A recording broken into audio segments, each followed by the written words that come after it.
Olá pessoal, iniciando mais um unboxing com vocês e hoje esse unboxing vindo da Bulgária, eu sei que ele traz dois decks de cartas de um sistema chamado Sibila. Sibilas é um sistema bastante antigo e ele normalmente ele tem 52 cartas e existe uma certa diferença entre as sibilas italianas e as sibilas, por exemplo, como nesse livro do Emanuel Santos, Sibila della Zingara, que tem um número menor de cartas, esse da Carla ela traz as sibilas italianas comentadas, existem livros importados, existem inúmeros livros em PDF, que vocês podem encontrar aí nos sites da Amazon, por exemplo, que é muito interessante. E decks existem diversos, mais modernos na imagem, né, na ilustração do deck, outros bastante clássicos na ilustração. Essa é bem italiana, essa daqui ela tem imagens que remetem mais às sibilas francesas. Então, existe uma quantidade grande. E, recentemente, eu tenho voltado a estudar esses decks e usando esses livros, usando o material que eu tenho, outros decks que eu tenho, e esses daqui que eu encomendei são de uma editora chamada Dal Negro, uma editora que eu suponho seja realmente italiana. Da onde os decks vêm, não importa muito, porque eles vêm muitas vezes de revendedores, eles vêm do pessoal que faz deck, das impressoras, das gráficas, né? Eles vêm de representantes. Então, eu não posso dizer exatamente que esses sejam búlgaros. Eu acredito sejam italianos, mas vamos lá. Certo? Então são dois decks e com dois tipos de ilustração diferentes. Isso daqui provavelmente é uma nota, um recibo que acompanha, não importa.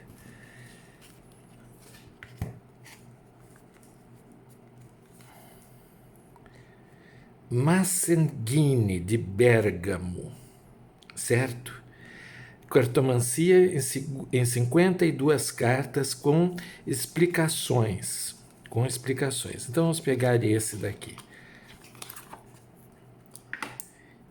E a gente vai para aquela sibila ou aquela cartomancia chamada de clássica, né? Deixa eu ver se eu consigo abrir isso daqui sem danificar, que não é muito minha especialidade, não danificar.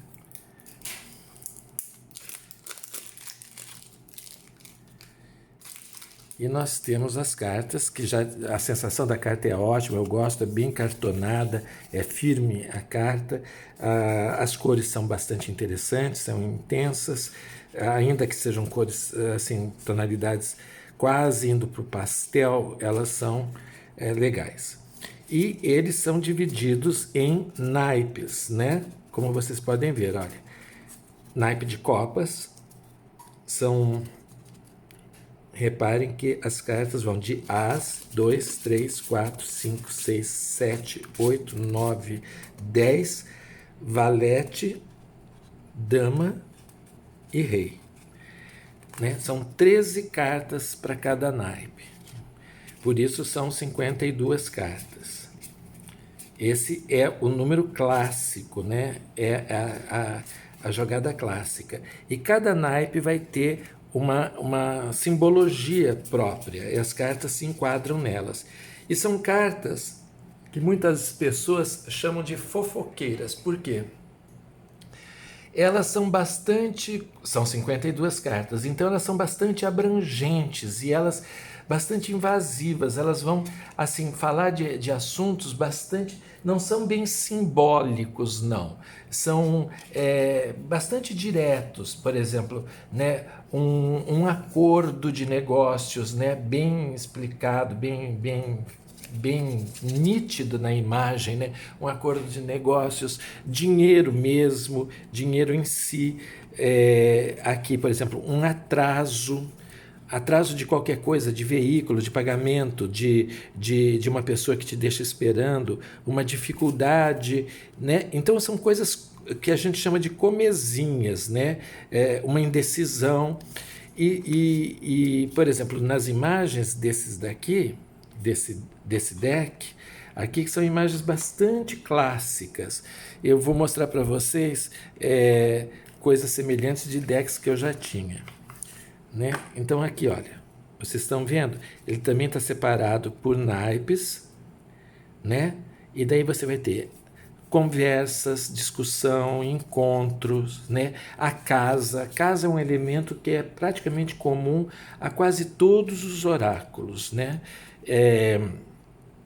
O Belvedere, que é ter um olhar de longe sobre as coisas, um olhar mais abrangente sobre as coisas, é esperar também, né? O amor, que também é um tema recorrente dos oráculos, né? A alegria no coração, os nomes são assim. Então, vai representar desde festas, bailes, encontros, reuniões que são festivas, aquela festinha de aniversário, aquele réveillon na praia, muita gente, e assim as coisas vão indo. É por isso que eles são meio que chamados de, nem todo mundo usa essa expressão, claro, mas de fofoqueiros, decks mais fofoqueiros.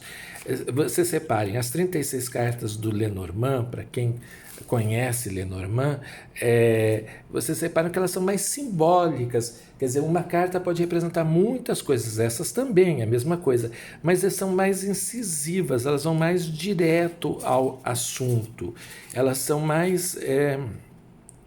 elas vão buscar mais atenção. E a própria carta não tem um símbolo, ela tem uma imagem. Ela, na verdade, tem um cenário que você vai se basear nele para também como uma inspiração, né?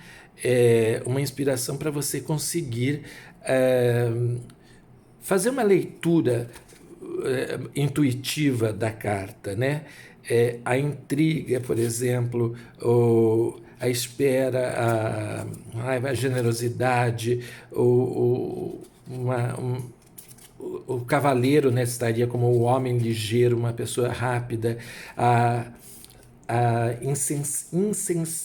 insinceridade, que a gente não fala assim, a gente fala que a pessoa é mentirosa, é falsa, né?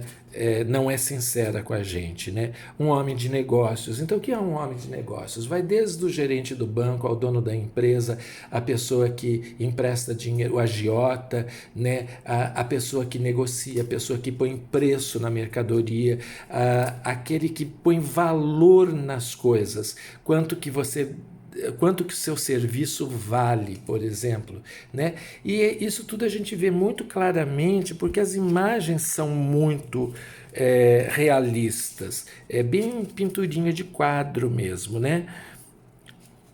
Bom, esse outro é a mesma coisa em termos de oráculo, mas você separa que em termos de tamanho ele é maior, né? E em termos de desenho, vocês vão perceber que há uma diferença aqui, né? Ele é monocromático, do Scapini também, La Magica Sibila, a impressora é Dal Negro, né? Fica aqui. Então, esse também vem acompanhado de um livretinho, para vocês terem uma ideia, que não é um livreto, é uma página dobrada, que vai falar um pouquinho sobre a história, não tem carta por carta. No carta por carta, é por isso que eu digo assim, que sempre é importante você ter uma bibliografia legal para isso, você entende?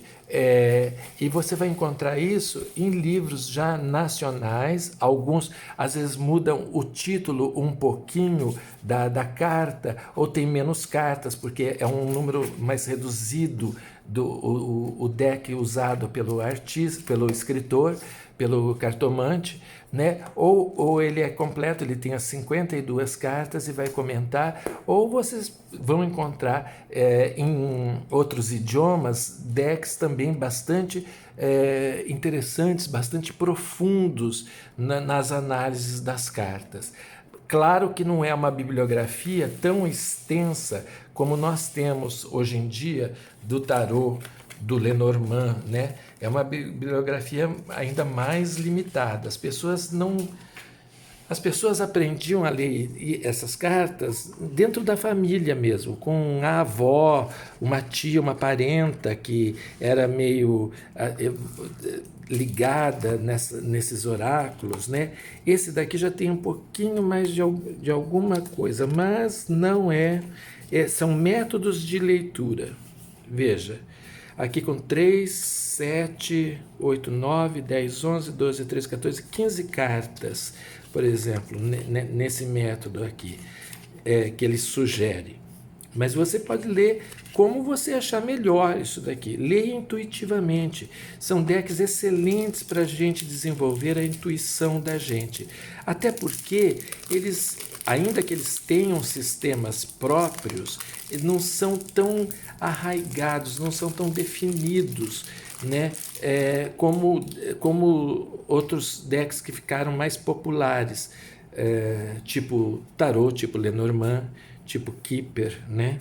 Que é super ligado a essa coisa da direcionalidade. Tem uma carta, a qualidade das cartas, dessas cartas aqui também é excelente, tipo carta de tarô de excelente qualidade, flexível, porém bastante firme, né? Há essa pintura com um pouquinho só, muito pouco de dourado, o que me agrada, não gosto de coisa muito dourada, e pessoalmente, né? E sempre você vai encontrar nessas cartas, você vai encontrar um texto. Eu ainda não conheci um deck que não tivesse alguma coisa escrito, né? A dor, a tristeza, né? Aqui nesse daqui, esse daqui, o doutor, a pessoa que entende das coisas, a pessoa que sabe mais do que a gente. Não precisa ser doutor de academia, ele não precisa ter diploma de doutor em absolutamente nada, mas ele é normalmente uma pessoa que entende mais. O cara que entra para consertar a sua máquina de lavar roupa, ele é um especialista. Ele naquele momento, exercendo a profissão dele, ele está na posição de doutor dentro da sua casa, porque sem ele você não conserta, né? Você não arruma aquilo ali. Então, isso, a jovem, né? São figuras bem assim, né? O servente, o empregado, e os desenhos são muito bonitos. São mais, eu diria para vocês, é difícil a gente falar isso sem cometer grandes erros, mas mais artísticos, são mais pensados, mais elaborados, até porque pretendem sair um pouco desse tipo de ilustração aqui. Eu vou mostrar um outro que eu já mostrei num outro unboxing para vocês, que é esse daqui, que foi feito por uma companhia, ou para uma companhia aérea italiana, né? Então, vocês estão vendo? Aqui ele vai ter, por exemplo, visitas, ele vai ter, né? Ele tem o que você está vendo, visitas, ajuntamento de pessoas, uma confraternização, um estar junto, né? E se você tirar ele ao contrário, ele vai ter aqui alguma coisa de menos positiva, né? Alguma coisa que não deu muito certo. Mas você encontra, por exemplo, o afeto. A casa representa também o afeto, né? Ela está no naipe de copas, o afeto. E invertida ela vai ter a inveja, né? o ciúme, ou essas relações que são menos amorosas, menos amistosas, que a gente torce para que não existam dentro da família da gente, da casa da gente, daquilo que a gente chama de nossas nossa principal propriedade, né? Não é só a casa física, é a casa, é a família mesmo em si. Então, nós vamos ter desenhos desse tipo, que são desenhos bem dos anos 60, 70, e vamos ter desenhos como esse daqui, que são mais pretensiosos na sua elaboração, né? Ainda que eu particularmente goste de todos. Acho que todos estão... Até hoje eu não vi um que eu dissesse para vocês que era feio. Assim, que eu não gostaria de tê-lo, não gostaria de usá-lo. São sempre bastante interessantes. Né? E se reparem que ele faz, por exemplo, essa carta de viagem, uma carta de deslocamento, né? Deslocamento em tudo, uma viagem que não precisa ser necessariamente um deslocamento físico, pode ser um progresso dentro de alguma coisa que você faz, vai depender da pergunta, vai depender da questão, né? Soberba, por exemplo, né? Arrogância, né? Esse tipo de coisa. Então ele vai fazer uma figura arrogantezinha. Alguns decks vocês vão encontrar a figura do pavão como uma figura do arrogante, do exibicionista, da pessoa que se considera melhor do que a outra. Coitado do pavão, né? Ele acaba sendo usado com finalidades de explicar a alma humana também, né? As condições humanas. Então, pessoal, é isso daí que eu tinha para mostrar para vocês hoje, a chegada desses dois decks que se referem a sibilas, né? A mágica Sibila, que é o nome dessa daqui, e esse daqui, deixa eu ver se ele tem um nome mais fácil. O seu destino, vosso destino, né? Cartas do destino, a gente encontra muito isso na literatura, quando fala cartas do destino. Todos os oráculos são, em si, em princípio, cartas do destino, né? Mas existem alguns que são tratados como tal, diretamente. Tá bom? Então agradeço a companhia de vocês e até um próximo unboxing.